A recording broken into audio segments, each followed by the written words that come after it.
اس video میں ہم پڑھیں گے وربس کے متعلق۔ جب انگلش میں بات کی جاتی ہے یا اسے لکھا جاتا ہے تو اس میں مختلف قسم کے الفاظ کا استعمال کیا جاتا ہے۔ وربس بھی ان میں سے ایک قسم کے الفاظ ہیں اور یہ بھی پارٹس آف اسپیچ یعنی انگلش گفتگو یا بات چیت کا حصہ ہے۔ چلیے اب مل کر پڑھتے ہیں اور دیکھتے ہیں کہ انگلش میں بات چیت کرنے کے لیے یا پھر کسی بات کو لکھنے کے لیے verbs کس طرح سے ہماری مدد کرتے ہیں اور ان کا کیا کام ہوتا ہے۔ Verbs are words that show an action, time of action and if the action was completed or not. Action کہتے ہیں کسی بھی کام یا عمل کو۔ تو انگلش میں بات کرتے وقت اگر ہم نے بتانا ہو کہ کسی شخص نے کیا کام کیا، جیسے کہ اس نے کھانا کھایا یا پانی پیا، تو کھانا اور پینا جیسے الفاظ جو ہیں یہ عمل کے متعلق بتا رہے ہیں اور یہی الفاظ کہلائے جاتے ہیں verbs۔ اس کے علاوہ انہی الفاظ کی مدد سے یعنی verbs کی مدد سے ہمیں یہ بھی پتہ چلتا ہے کہ اس کام کو کس وقت کیا گیا۔ ٹائم آف ایکشن کے متعلق بھی ہمیں verbs سے ہی پتہ چلتا ہے اور verbs کی مدد سے ہمیں ایک اور بات بھی پتہ چلتی ہے کہ آیا وہ کام یا ایکشن کمپلیٹ کر لیا گیا یعنی اسے مکمل کر لیا گیا یا نہیں۔ تو اس طرح سے ہم کہہ سکتے ہیں کہ verbs ہمیں عمل کے وقت اور عمل کی نوعیت کے متعلق بتاتے ہیں۔ اب اس جملے کو دیکھیے، سارا ڈرینک ٹی یعنی سارا نے چائے پی۔ لفظ ڈرینک یعنی پی، یہ لفظ ہے ایک verb کیونکہ یہ بتا رہا ہے ایک عمل کے متعلق یعنی یہ ایک ایکشن ہے، تو اس طرح سے اسے ہم کہتے ہیں verb۔ اب ایک اور اگزامپل دیکھتے ہیں، سارا واز ڈرنکنگ ٹی یعنی سارا چائے پی رہی تھی۔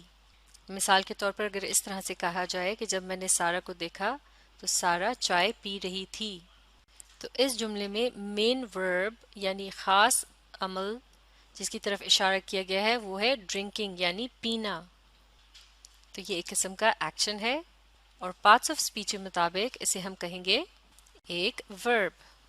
لیکن یہاں اس جملے میں ڈرنکنگ سے پہلے ایک اور لفظ ہے، وہ ہے واز۔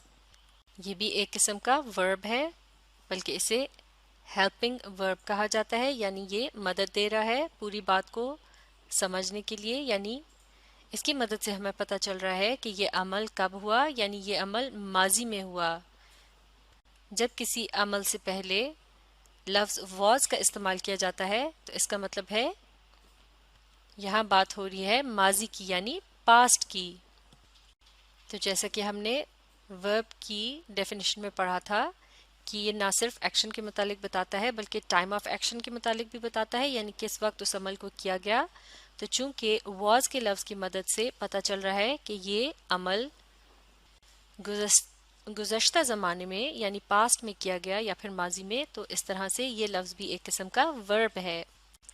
اس کے علاوہ اگر ہم لفظ ڈرنکنگ پر غور کریں تو یہ لفظ ڈرنک سے بنتا ہے جس کے آخر میں لیٹرز آئی، این اور جی کا اضافہ کیا گیا ہے، تو یہ بن گیا ہے ڈرنکنگ۔ ڈرنک کا مطلب ہے پینا جبکہ ڈرنکنگ کا مطلب ہے پی رہی تھی یا پی رہا تھا۔ اس کا مطلب یہ ہوا کہ لیٹرز آئی این جی کا اضافہ کرنے سے اب ہمارے پاس ایک ایسا لفظ آ گیا ہے جس کی مدد سے ہمیں یہ پتہ چل رہا ہے کہ ایک ایسے عمل کے متعلق بات ہو رہی ہے یا ایسے کام کے متعلق بات ہو رہی ہے جو جاری رہا، یعنی جس وقت اس عمل کو کرتے ہوئے دیکھا گیا تو یہ ابھی پوری طرح سے مکمل نہیں تھا بلکہ اس عمل کو کیا جا رہا تھا۔ تو اس طرح سے اب ہم یہ بات سمجھ سکتے ہیں کہ کس طرح سے وربز جو ہیں وہ ہمیں اس بات کا بھی بتاتے ہیں کہ آیا کوئی کام مکمل ہوا یا نہیں یا پھر وہ جاری تھا، جیسا کہ اس ایگزامپل میں بتایا گیا ہے، سارا واز ڈرنکنگ ٹی یعنی سارا چائے پی رہی تھی۔ تو یہ عمل سارا کر رہی تھی پاسٹ میں یعنی ماضی میں، اور جس وقت اس کو یہ عمل کرتے ہوئے دیکھا گیا تو یہ عمل ابھی جاری تھا یعنی پوری طرح سے مکمل نہیں ہوا تھا۔ اب ایک اور ایگزامپل دیکھتے ہیں، سارا ڈرنکس ٹی یعنی سارا چائے پیتی ہے۔ تو اس جملے میں لفظ ڈرنک کیا ہے؟ یہ ایک ایکشن ہے یعنی کام یا عمل، تو اس طرح سے یہ ہے ایک ورب۔ تو لفظ ڈرنکس بنا ہے لفظ ڈرنک سے اور اس کے آخر میں لیٹر ایس کا اضافہ کرنے سے یہ بن جاتا ہے ڈرنکس. تو اس طرح سے اس کا مطلب بدل جاتا ہے. ڈرنک کا مطلب ہے پینا، جبکہ ڈرنکس کا مطلب پیتی ہے یا پیتا ہے. تو اب اس جملے کو پڑھنے کے بعد ہمیں اس بات کا بھی اندازہ ہو رہا ہے لفظ ڈرنکس کی مدد سے کہ یہ کام سارا اکثر کرتی ہے. جیسا کہ ہم کہہ سکتے ہیں کہ سارا جب بھی کام سے گھر واپس آتی ہے تو وہ چائے پیتی ہے، یا پھر جب بھی سارا تھک جاتی ہے تو وہ چائے پیتی ہے. اور اگر سارا آپ کے سامنے موجود ہو اور وہ اس وقت چائے پی رہی ہو تو آپ کہیں گے سارا از ڈرنکنگ ٹی، یعنی سارا چائے پی رہی ہے. تو اس جملے میں لفظ اس کی مدد سے ہمیں کیا پتہ چل رہا ہے کہ ڈرنکنگ یعنی پینے کا جو عمل ہے اسے پریزنٹ یعنی حال میں کیا جا رہا ہے، یعنی یہ عمل اس وقت ابھی ہمارے سامنے ہو رہا ہے. تو چونکہ ہمیں اس لفظ سے وقت کے بارے میں پتہ چل رہا ہے، یعنی عمل کو کس وقت کیا گیا، تو اس لیے لفظ از بھی جو ہے یہ ایک قسم کا ورب ہے، اور یہاں یہ ایک طرح سے ہیلپنگ ورب کے یعنی مددگار ورب کے طور پر استعمال ہو رہا ہے لفظ ڈرنکنگ کے ساتھ. ڈرنکنگ کا مطلب ہے پی رہی، اور یہاں اس کا مطلب ہے سارا از ڈرنکنگ ٹی، یعنی سارا چائے پی رہی ہے. تو اس طرح سے لفظ ڈرنکنگ جو ہے یہ ہے یہاں پر مین ورب یعنی اہم ورب یا وہ کام جس کے متعلق بات ہو رہی ہے. اور یہاں ہمیں ایک اور بات بھی پتہ چل رہی ہے لفظ ڈرنکنگ کی مدد سے، اور وہ یہ ہے کہ یہ عمل ابھی جاری ہے. جیسے کہ انگلش میں ہم کہتے ہیں ایکشن کنٹینیوس ہے، یعنی ایکشن جاری ہے، عمل جاری ہے. اب ایک اور ایگزامپل کو دیکھتے ہیں. سارا has finished drinking Hare T, یعنی سارا نے اپنی چائے ختم کر لی ہے، یا پھر یوں بھی کہہ سکتے ہیں کہ سارا نے اپنی چائے پی لی ہے. اس جملے میں لفظ ہیز کی مدد سے ہمیں پتہ چلتا ہے ایکشن کے ٹائم کے متعلق، کیونکہ لفظ ہیز تب استعمال کیا جاتا ہے جب کوئی ایکشن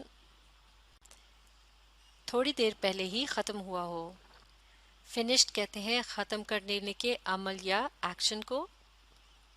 اسی طرح سے لفظ فنشڈ کی مدد سے ہمیں یہ بھی پتہ چل رہا ہے کہ یہ ایکشن جو ہے یہ کمپلیٹ ہے، یعنی پوری طرح سے مکمل ہو گیا ہے. اور یہاں ایکشن کیا ہے؟ ڈرنکنگ، یعنی اس جملے کے حساب سے چائے پینے کے عمل کے متعلق بات ہو رہی ہے. تو وہ الفاظ جو وقت کے متعلق بتاتے ہیں اور یہ بھی بتاتے ہیں کہ ایکشن پوری طرح سے مکمل ہوا یا نہیں، اور وہ کسی عمل یا کام کو بیان کرتے ہیں، تو یہ تمام الفاظ کہلائے جاتے ہیں وربس. تو اس طرح سے آپ سمجھ سکتے ہیں کہ وربس کی انگلش بول چال اور تحریر میں کتنی زیادہ اہمیت ہوتی ہے. تو اب آپ وربس کے متعلق اچھی طرح سے سمجھنے کے لیے اس ویڈیو کو ری پلے کیجیے اور اس کے ساتھ ساتھ پڑھنے اور سمجھنے کی کوشش جاری رکھیے.